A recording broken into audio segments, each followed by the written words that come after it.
करीब 3,500 सुनवाई के बाद चुनाव आयोग ने 85,000 वोटरों की सुनवाई के लिए निर्देश जारी किए हैं। ये निर्देश जारी होने के बाद तृणमूल कांग्रेस ने चुनाव आयोग के खिलाफ ग्वालपोखर में विरोध मार्च निकाला और एईआरओ को ज्ञापन सौंपा। इस विरोध मार्च में राज्य मंत्री गुलाम रब्बानी, जिला परिषद के सहायक सभापति गुलाम रसूल, ब्लॉक तृणमूल कांग्रेस अध्यक्ष अहमद रजा, गोगांव के ग्राम पंचायत नंबर 2 के प्रधान मोहम्मद अलाउद्दीन और तृणमूल कांग्रेस के कई नेता मौजूद थे। इस दिन ग्वालपोखर के झलझली मोड़ से बीडीओ ऑफिस तक जुलूस निकाला गया और वहां तृणमूल नेताओं ने एक रोड मीटिंग के जरिए चुनाव आयोग के खिलाफ अपना गुस्सा जाहिर किया। इसके साथ ही ग्वालपोखर के बीडीओ और चुनाव आयोग के एईआरओ को एक ज्ञापन सौंपा। আমি আপনাকে শোনাই দিচ্ছি, আপনাকে ভিডিও হিসাবে আমরা দিচ্ছি না।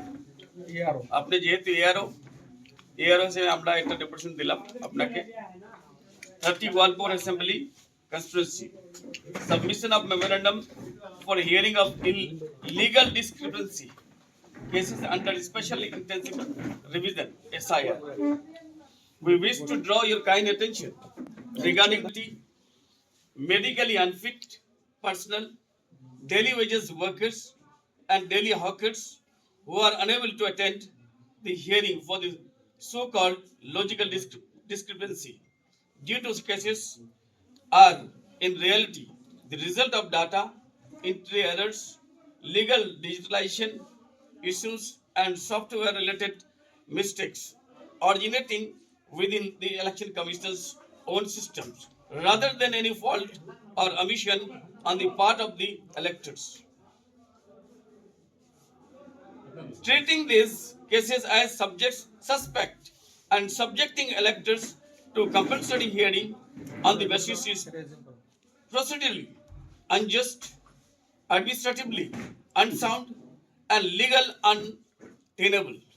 It has brought to your kind notice that multiple hearing notice is expected to come for a family for their respective family members for the said mistakes.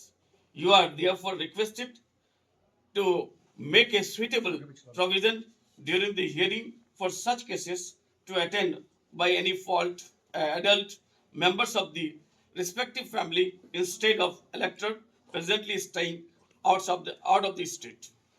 Thank you.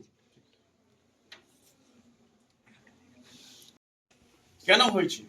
এর মানে ওনার বাড়িতে খাবার জুটেনি, যার জন্য কাজের জন্য বাইরে গেছে, স্টুডেন্টসরা বাইরে আছে, কেউ অ্যাব্রোডে আছে, তারপরে physically disable person, medically unfit person সবাই কেরল, পানিপত, মহারাষ্ট্র, গুজরাট, রাজস্থান, তারপরে আপনার দিল্লি, তারপরে গ্যাংটক, ওখান থেকে 5 বার 6 বার করে লোকগুলো এসেছে।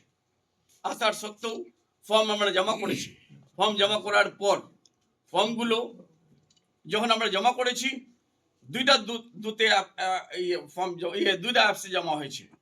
একটা ইসি অফ ইন্ডিয়া, যেটা আমাদের বিডিও সাহেব বিএলওদেরকে নিয়ে জমা করেছেন। একটা আমরা পার্টির দিদির দূত হিসাবে একটা অ্যাপসে ডাউনলোড করেছি, ওটাতে জমা করেছি। যতগুলো এখানে জমা হয়েছে ততগুলো সেম ওখানেও জমা হয়েছে। কিন্তু আনফর্চুনেটলি আমি অবাক হয়ে গেলাম। বিডিও সাহেব, এআরও সাহেব আপনি বললেন যে স্যার 3100 শুধু হিয়ারিং হবে। 3100 আমরা হিয়ারিং কমপ্লিট করে দিলাম। তারপরে 83,000, 85,000, 71,000, 60,000 কি করে একটা বিধানসভাতে আসতে পারে? তাহলে ফর্ম ভরার দরকারই কি ছিল? আর ফর্মগুলো আমরা নেক টু নেক গিয়ে আমরা ফর্মগুলো সব আপনাদেরকে সহযোগিতা করেছি। সহযোগিতার রিওয়ার্ড কি এটা আজকে 85,000 ফর্ম আসবে আবার রিহিয়ারিং করতে হবে? এটা কোন ধরনের আইন? যার জন্য আপনি সিওকে আর ইসিআই কে জানান যে একটা গরিব এলাকা, গরিব লোকগুলো বসবাস করে, তারপরে এইদিকে বর্ডার আছে বাংলাদেশের, ওইদিকে বিহার বর্ডার, মাঝখানে আমরা আছি। তা আমি অবাক হয়ে যাচ্ছি যে এখানে যখন দেখলো কোনো রোহিঙ্গিয়া নাই, দেখলো কোনো বাংলাদেশি নাই, তারপরে হিয়ারিংয়ে ডাকা হলো। কেন হিয়ারিংয়ে ডাকা হলো এটা আপনি জানার উপরে। কেন এটা না জানালে কালকে 83,000 মানুষকে কি করে আপনি ফর্ম ভরবেন? 1, 83,000 মানুষ বাইরে থেকে কি করে আসবে?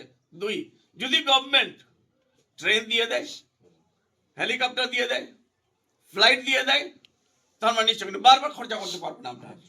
কতবার খরচা করে দিয়েছি, তো আপনি ব্যবস্থা নেন কিরম করে উইদাউট ওরা ওদের পরিবার কেউ এসে যদি হেয়ারিংটা করে দেয়, দ্যাটস এনাফ। আধার কার্ড দিবে, ডকুমেন্টস দিবে, লোকটাকে আসতে হবে, এটা কোন ধরনের নিয়ম হলো? Thank you. এটা তো সবাই মানুষ এখন বুঝে গেছে, বাংলার মানুষ, কিন্তু এটা শুধু টার্গেট করে 12টা রাজ্যে আপনার এসআইআর হচ্ছে, স্পেশাল ইন্টেনসিভ ডিভিশন, কিন্তু টার্গেট করছে শুধু বাংলাকে। আমাদের বাংলা বলাটাই অপরাধ। বিভিন্ন রাজ্য যায়, আমরা দেখছি যে যারা আমাদের পরিযায়ী শ্রমিক বা যে কোনো ক্ষেত্রেও যদি বাড়ি স্টেটে যায়, বাংলা বললেই নাকি বাংলাদেশে করে মানে হেনস্থা করা হয়, পিটিএম মেরে দেওয়া হয়, লিঞ্চিং হয়ে যায়, আমরা দেখতে পাচ্ছি। কিন্তু যেখানে এসআইআর হচ্ছে বাংলাতে আলাদা মানে ল, এখানকার কিন্তু সিস্টেমটা আলাদা।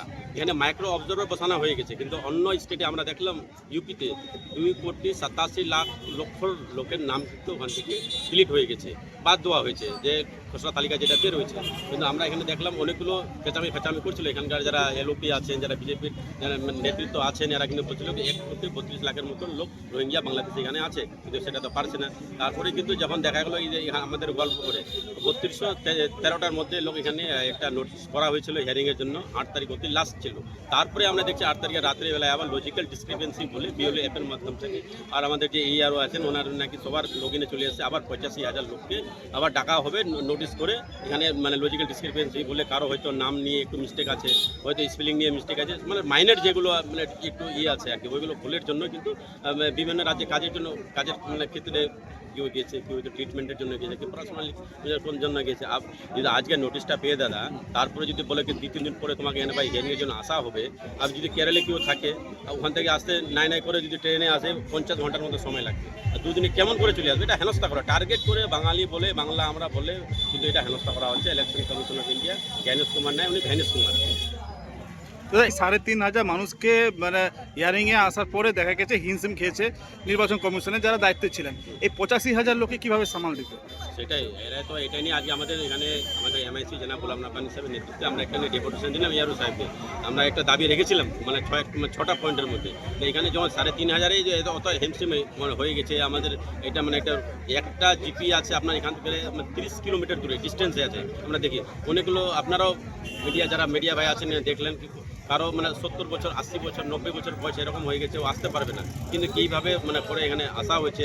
তারপরে এগুলো কিন্তু যারা আমাদের এখানে ইলেকশন কমিশনে যারা এখানে প্রতিনিধি আছেন, ওরাও কিন্তু কীভাবে কী করবে, কীভাবে ট্যাকল করবে। এই যে 85,000 লোককে এখানে ডাকা হয় আমাদের ব্লকটাতে, আজকে আমরা যে ডেপুটেশনটা দিলাম, লোকের মধ্যে অত মানে রাগ আছে, এখানে কমপক্ষে না করে আজকে 5-6,000 মতো লোক জমায়েত হয়ে গেছে। এটা নিয়ে কিন্তু খোলা রেগে আছে ইলেকশন কমিশন ইন্ডিয়ার। ওখানে ওরা কেমন করে ইলেকশন কমিশন অফ ইন্ডিয়ার যেখানে যারা প্রতিনিধি আছে কেমন করে হিয়ারিংগুলো করবে, ওরাই কিন্তু উত্তর দিবে সাধারণ। আপনারা জানেন ইতিমধ্যে যে 2,48,320 জনের আমরা এনুমারেশন ফর্ম দিয়ে দিয়েছিলাম, এবং তারপরে 3210 জনের আনম্যাপিং হয়েছিল এই আমাদের 30 গোয়ালপুকুর কনস্টিটিউয়েন্সিতে, অ্যাসেম্বলি কনস্টিটিউয়েন্সিতে। তারপরে তাদের হিয়ারিং যথারীতি হচ্ছিল। তার মধ্যে আমরা এখন 85,000 লজিক্যাল ডিসক্রিপেন্সি পেয়েছি। মানে এরা কিন্তু ম্যাপড, এই লোকগুলো কিন্তু অলরেডি ম্যাপড হয়ে গেছে। মানে এদের হয় বাবা মা বা ঠাকুরদা ঠাকুমা বা দাদু দিদা দিয়ে এদেরকে কিন্তু অলরেডি ম্যাপিং হয়ে গেছে, কিন্তু এদের ডকুমেন্টে কিছু বা এনুমারেশন ফর্মে কিছু টেকনিক্যাল কিছু পেয়েছে ECI, তারপর সেটা কিন্তু লজিক্যাল ডিসক্রিপেন্সি হিসেবে এসছে। এখন এদের আবার হিয়ারিং হবে। আমরা হিয়ারিং নোটিশ ছাড়া শুরু করেছি, অলরেডি 70% হিয়ারিং নোটিশ ছাড়া আমাদের হয়ে গেছে। 85,000-এর মধ্যে 70,000-এর মতো হয়ে গেছে। আশা করি 1-2 দিনের মধ্যে বাকিটা আমরা করে ফেলতে পারবো। কিন্তু এত সমস্ত লোককে কিন্তু আসতে হবে। তার মধ্যে কিছু ছাড় আছে, যারা স্টুডেন্ট, যারা 80-র উপরে বয়স, আপনারা জানেন ইতিমধ্যে ECI অর্ডারও করেছে। মার্জিনালাইজড যারা আছে ওয়ার্কার, তারপর যারা অসংগঠিত ক্ষেত্রে চাকরি করে বা সংগঠিত ক্ষেত্রে চাকরি করে, আমাদের মাইগ্রেন্ট লেবার প্রচুর আছে এখানে যারা গোয়ালপুকুরের বাইরে কাজ করে, তাদেরকে আসার দরকার নেই বিশেষ। আর তারপরে হচ্ছে আপনারা জানেন সেক্স ওয়ার্কার, ট্রান্সজেন্ডার, এদেরও আসার দরকার নেই। অসুস্থ লোক যারা, তাদেরও আসার দরকার নেই। কারণ আমরা এদের বাড়ির কেউ যে কোনো একজন রিপ্রেজেন্টেটিভ তাদের ডকুমেন্ট যদি নিয়ে আসে, বিশেষ করে এই লজিক্যাল ডিসক্রিপেন্সি কেসে, আমরা কিন্তু তাদের হিয়ারিংটা করে দেবো। কিন্তু হিয়ারিংয়ে এদেরকে আসতেই হবে, মানে অন্তত তাদের বাড়ির কাউকে একে রিপ্রেজেন্ট করার জন্য হলেও আসতে হবে। বিডিও সাহেব, আপনি শুধুমাত্র একজন বিডিও নন, একজন ARO এখন এই মুহূর্তে। সব থেকে বড় কথা, এই এলাকার আর্থসামাজিক পরিকাঠামো নিয়ে আপনি দারুণ ওয়াকিবহাল। এটা হচ্ছে এমন একটা এলাকা যে এলাকা থেকে মার্জিনাল ওয়ার্কার আসতে হবে না, কিন্তু এমনও অনেক পরিবার আছে যারা হয়তো ড্রাফট রোলে তাদের নাম আসার পরে নিশ্চিত হয়ে গেছিলেন যে তাদের 2002 সালের কারণে, ভোটে নাম থাকার কারণে অথবা প্রজন্মের কারণে তারা নিশ্চিত তাদের ভোটে নাম থাকবে 2026-এ, কিন্তু তারপরে 85,000 একটা ব্লকে। এরকম ঘটনা তো সব ব্লকেই। কতটা কাম্বারসাম জব হবে আপনাদের জন্য, কিভাবে সামলাবেন? আমাদের পুরো জেলাতে প্রায় 6.5 লাখের মতো এসছে, 9টা এসি মিলে। আমাদের ব্লক সম্ভবত দ্বিতীয় বৃহত্তম লজিক্যাল ডিসক্রিপেন্সি এই জেলাতে। চোপড়া কনস্টিটিউয়েন্সি 1 নম্বরে আছে, 95,000-এর মতো তার আছে। কিন্তু আমাদের করতে হবে এই কাজটা, কারণ না করলে পরে এদের একটা মানে ডিসপোজাল করতে পারছি, নোটিশ না করলে ডিসপোজালটা হবে না, ওকে ওই লোকটাকে রিলিফ দেওয়া যাবে না, এটাই হচ্ছে ব্যাপার। কারণ লজিক্যাল ডিসক্রিপেন্সি তো আর আমরা করছি না, ওটা হয়েছে, ইসিআই ওটা কোনোভাবে ধরেছে।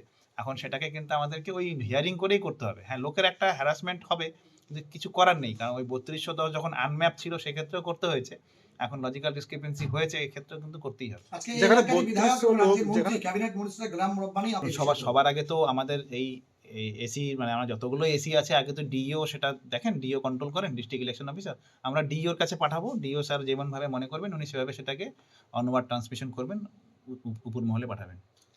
স্যার বলছিলাম যে হিয়ারিং শুরু হওয়ার আগে মানে থেকেই দেখা গেছে যে ব্লকে ব্লকে একটা হয়রানির ছবি উঠে আসে, আপনি গোয়ালপুকুর বলেন বা ইসলামপুর বলেন বা আমাদের উত্তর দিনাজপুর জেলার ব্লকে ব্লকে এই মানে যে হয়রানিটা আপনারা কিভাবে মুভমেন্ট করবেন? করবেন। কিছু হয়রানি লোকের হয়েছিল। আপনারা জানেন গোয়াগাঁও 1, গোয়াগাঁও 2 এই দুটো জিপি আমাদের এই ব্লকের হেডকোয়ার্টার থেকে অনেকটাই দূরে, অন্তত 25 কিলোমিটার দূরে, যাতায়াত 50 কিলোমিটার।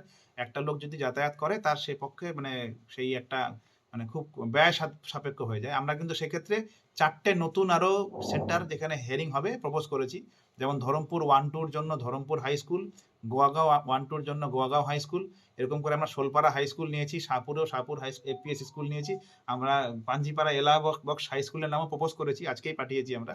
আমরা কিন্তু নতুন 6টা, 2টো পেয়ে গেছি অলরেডি, আরও 4টা স্কুলের নাম আমরা প্রপোজ করছি, সেগুলো পেয়ে যাই। তার সেখানকার লোকের কিন্তু এখানে আসতে হচ্ছে না, তারা কিন্তু ওখানে হিয়ারিংটা করে নিজের কাজটা আরামসে করে নিতে পারবেন। বললাম যে 3000 বা 3500 লোকের আপনারা ডিসক্রিপেন্সির আগে পেয়েছিলেন আনম্যাপিং এর ক্ষেত্রে, এবার প্রায় সংখ্যাটা 85,000, প্রায় 30 টাইমস। ভোগান্তি হবে না মানুষের, কি মনে করছে? প্রথম কথা হচ্ছে দেখুন, এখন মানে যে অর্ডারগুলো ইসিআই করেছে সেইগুলো তো আমাদেরকে মানতেই হচ্ছে, কারণ এটা একটা সিস্টেম ওরিয়েন্টেড কাজ আর পুরোটাই সিস্টেমেটিক। মানে কোনো একটা লিঙ্ক আপনি ব্রেক করে কোথাও তার পরবর্তীতে স্টেজ যেতে পারছেন না। এখন পুরাটাই যখন করতে হবে আর কিছু করণীয় নেই, আমাদেরকে নোটিশ করে এটা করতেই হচ্ছে। Thank you.